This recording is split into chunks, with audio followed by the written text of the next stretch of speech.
আমার খবর। রথযাত্রা কিংবা মহরম দুটি ক্ষেত্রেই ডিজে বক্সের ব্যবহারে নিষেধাজ্ঞা জারি করল বোলপুর পৌরসভা ও পুলিশ প্রশাসন। সকল কমিটিকে নিষেধাজ্ঞা মেনে চলার আবেদন জানান প্রশাসনিক আধিকারিকেরা। আজ বুধবার রথ কমিটি, মহরম কমিটি এবং দুর্গাপুজো কমিটিগুলিকে নিয়ে একটি আলোচনা সভার আয়োজন করেছিল বোলপুর পৌরসভা। বোলপুর পৌরসভার উৎসর্গ মঞ্চে এই আলোচনা সভায় উপস্থিত ছিলেন বোলপুরের অতিরিক্ত পুলিশ সুপার রানা মুখার্জি, বোলপুর মহকুমা পুলিশ আধিকারিক রিকি আগরওয়াল, বোলপুর থানার আইসি লিটন হালদার, শান্তিনিকেতন থানার ওসি কস্তুরী মুখার্জি চ্যাটার্জি, দমকল কেন্দ্রের ওসি মনোজ কুমার দাস, পৌরসভার পুরপ্রধান পর্ণা ঘোষ, উপপুরপ্রধান ওমর শেখ, বোলপুর পৌরসভার কার্যনির্বাহী আধিকারিক পৃথ্বীশ কুমার সামন্ত, মেন্টর সুদীপ্ত ঘোষ সহ বোলপুর পৌরসভার আধিকারিক ও কাউন্সিলরেরা। সামনেই রথযাত্রা, তারপরেই মহরম, তাই শান্তি শৃঙ্খলা যাতে বজায় থাকে সেই বিষয় নিয়েই কমিটিগুলির সঙ্গে আলোচনা হয়। সকলেই তাদের বক্তব্যে বোলপুরের সাম্প্রদায়িক সম্প্রীতির কথা তুলে ধরেন। এই নিদর্শন যেন বজায় থাকে তারও আবেদন জানান সকলকে। আলোচনা সভা ছাড়াও এদিন 2023 সালের নিরিখে বোলপুরের মহরম কমিটি এবং দুর্গাপুজো কমিটিগুলিকে প্রথম, দ্বিতীয় এবং তৃতীয় পুরস্কার তুলে দেওয়া হয়। মহরম কমিটিতে বোলপুরে প্রথম হয়েছে নতুন পুকুর, দ্বিতীয় হয়েছে নিচু বাঁধকোড়া, তৃতীয় স্থান অধিকার করেছে বোলপুর মসজিদ কমিটি এবং বিশেষ পুরস্কার পেয়েছে সুরুল। দুর্গাপুজোর ক্ষেত্রে প্রথম স্থান অধিকার করেছে মকরমপুর বন্ধুমহল ক্লাব, দ্বিতীয় স্থান অধিকার করেছে সবুজপল্লী সমাজ সেবা সমিতি এবং তৃতীয় স্থান অধিকার করেছে জাম্বুনি সর্বজনীন। ওসি শান্তিনিকেতন ৭,০০০ টাকা সম্মানী। দুটো ক্ষেত্রে খুব স্ট্রিক্ট থাকতে চাইব according to the high court's mandate, যা ভার্ডিক্ট ওনারা দিয়েছেন, যে no new route, no new procession. এটা কিন্তু আমরা মেনটেন করেই আসছি, হয়তো আপনারা জানেন, আর এনলিস্টেড যারা আছেন তারাই করবেন। নতুন কোনো রুট, নতুন কোনো প্রসেশন কিন্তু আমরা অ্যালাউ করতে পারবো না, কারণ আপনারা প্রত্যেকে জানেন কাগজে বহুবার বেরিয়েছে, আবার হয়তো কিছুদিন পরে আবার নতুন কোনো হবে, হাইকোর্টের অর্ডার থাকবে। তাদের মূল সুরটা হচ্ছে এটাই যে নতুন ধরনের কিছু হবে না, যা আসছে তা আরো ভালো করে হোক, সেটুকুই। এটাতে আমার কোনো আপত্তিও নেই। যা আমরা করে আসছি রথ যাত্রা বা মহরমের তাজিয়া, তা আরো ভালো করে এবছর করি, আমরা আরো উজ্জ্বল করি, আরো আরো অপূর্ব সুন্দর করি। কিন্তু নতুন জায়গাতে আমরা যাব না, নতুন কোনো পারমিশনও দেওয়া যাবে না। বোলপুরের ঐতিহ্যের শহর আপনারা যারা মেনটেন করছেন, এটা আমি বাইরের লোক, আমি বহিরাগত বেসিক্যালি, এখানে হিসেব করে দেখি। কিন্তু আমি এই ঐতিহ্যকে খুব কাছ থেকে দেখছি কত মাস ধরে।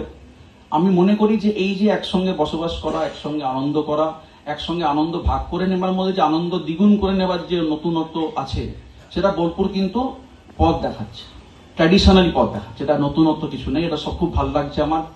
শুধু আনন্দ যেন মনে হয়, আমরা বারবার বলি আনন্দ কারোর দুঃখের কারণ না হয়ে যায়, সেই সুরেই আমার লাস্ট কথা আজকে, যে আপনারা ডিজে বাজাবেন না বা মিক্সার মেশিন ইউজ করবেন না।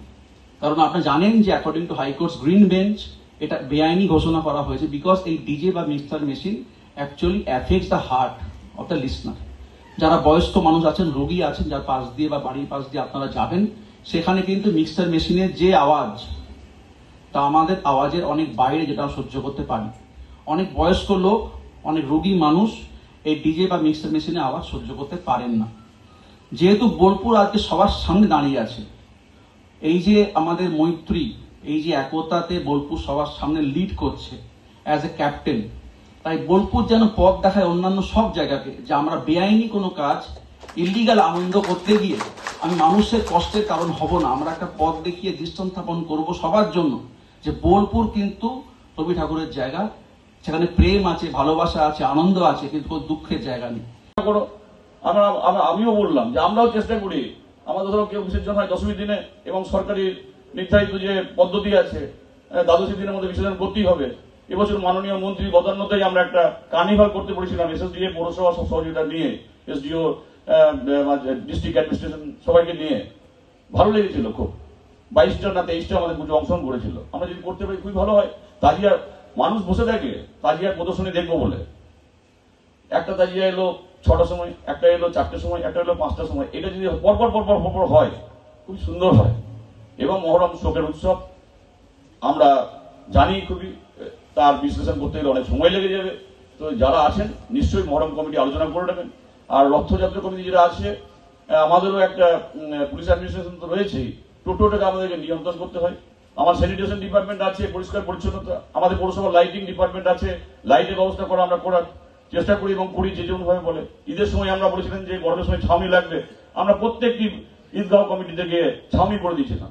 3 দিন আগে বললো যে আমাদের কি বলে কাশীপুরে আমাদের জলের ব্যবস্থা নেই, আমরা 2 দিনের মধ্যে সাবমার্সিবল বসিয়েছিলাম।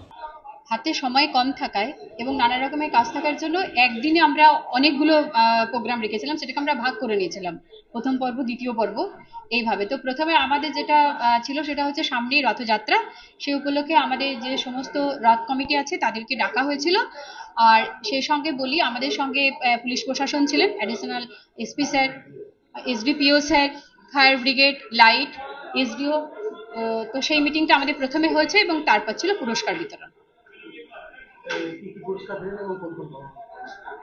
আমাদের এটা ছিল মহরমে যাদের তাজিয়াটা সব থেকে ভালো হয়েছিল সেটা প্রথম, দ্বিতীয় এবং তৃতীয় 3টে ভাগে ভাগ করে পুরস্কার দেওয়া হয়েছে।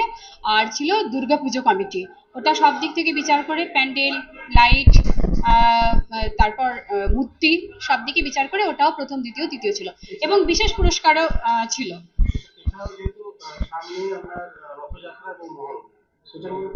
হ্যাঁ, ওই একসঙ্গে হয়ে গেছে। আমাদের এখানে এসেছিলেন অ্যাডিশনাল এসপি স্যার, তো উনি সমস্তটাই গুছিয়ে বলেছেন। আমাদের হাইকোর্টের যে নিয়ম কানুনগুলো রয়েছেন সেটাও বলেছেন। পৌরসভার পক্ষ থেকে আমাদের এখানে যিনি সেন্ট্রাল ইন্সপেক্টর আছেন সুদীপ্ত ঘোষ, তিনিও বলেছেন। তো সবটাই সবার কাছে পরিষ্কার হয়ে গেছে এবং তাদেরও তো কিছু বক্তব্য থাকতে পারে, তো তারাও সেই বক্তব্য রেখেছেন এই মিটিং এর মধ্যে। আশা করি সবটাই সুষ্ঠুভাবে হবে।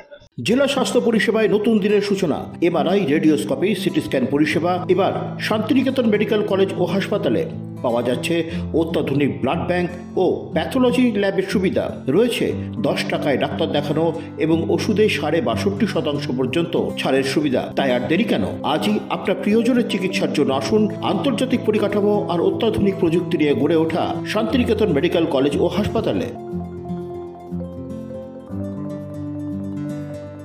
দেখতে চোখ রাখুন আমাদের ফেসবুক ও ইউটিউব চ্যানেলে।